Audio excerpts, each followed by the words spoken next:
Let's take you back to our top story where President Donald Trump has ordered a comprehensive review of all green cards issued to nationals from 19 countries deemed of concern, in which he spared Nigeria.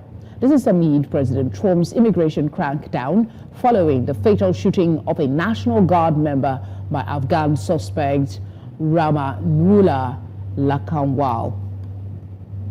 Global policy analyst Alexander von Rugen joins me now for this conversation. Thank you for being here. How does the U.S. government plan to address potential security risks associated with nationals from these countries?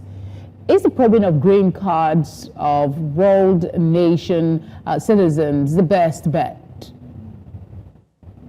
Well, you have to understand the background. I mean, this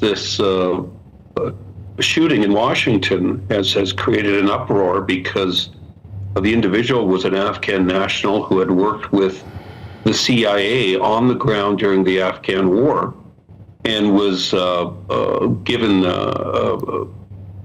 permission to come to America under the Friendly Allies Welcome Program. And now he's involved in a shooting against the National Guard. Now, details have been very bleak as to what his motives might have been, but it sparked a reaction, as many things do in the Trump administration. They move quickly of all potential other problems, and it's called for a review of all the green cards that have been issued from individuals from certain countries, especially the war-torn ones, where you can have young men of military age with vast military experience, which could pose a much bigger threat than, say, a housewife. In terms of the classification, I think we are comparing apples with oranges if we talk about Nigeria, because Nigeria was classed as a country of particular concern twice by Trump. It's got nothing to do with green cards or the reasons for the action of countries of concern. Yeah, but one would think that having classified Nigeria as a country of particular concern when it comes to review for immigrants, that we might be somewhere close to the top of that list. Why do you think Nigeria was exempted? Well, they are on a list now, but they're being given a particular period of time to do something about it. The concerns with Nigeria are relative to religious persecution of groups within Nigeria from non-sovereign entities. Now, the fact that Nigeria has sent a delegation to Washington in the last week involving police, military, Department of Justice, I think that's a very, very important step in working with America to resolve the issues that they're accused of. Initially, the knee-jerk reaction was to deny. Since then, many whistleblowers and many people have spoken out in Nigeria as to support the claims of this religious attacks on Christians and Muslims, I might add. So if we're making progress, why punish somebody if they're trying to resolve an issue?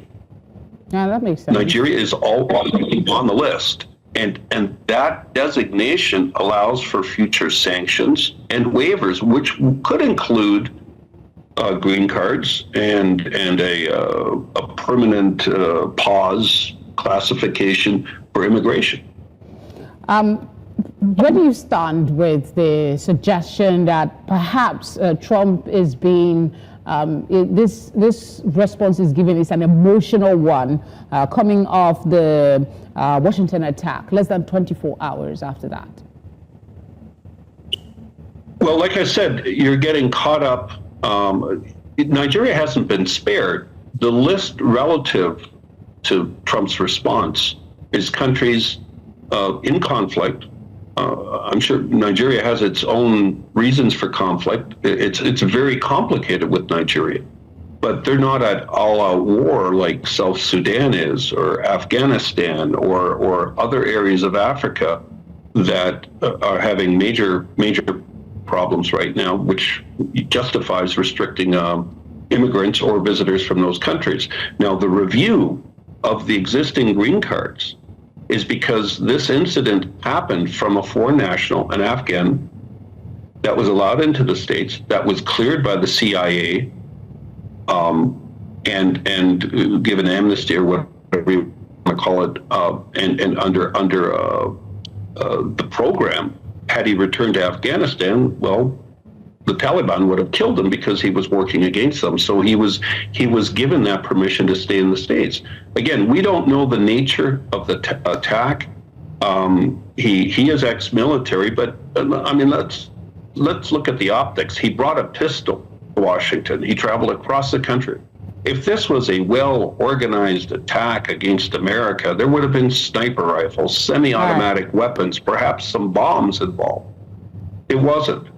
And unfortunately, the two people one gentleman that was shot, and the young lady that died, they were relatively inexperienced soldiers. They were part-time soldiers. One was 20, the other one is 24.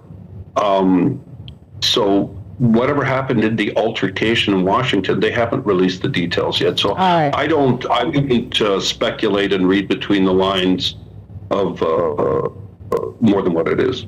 Could be a situation of mental health. To cast a net over many countries and all individuals coming in from there, I guess Trump wants to crack down on the vetting process, and that's what he's supposed to do as president. He wants America to feel safe, and his reaction is maybe, some would say, overreactant, but others would say he's doing his job. All right, Alexander, thank you for speaking with us. My pleasure, as always.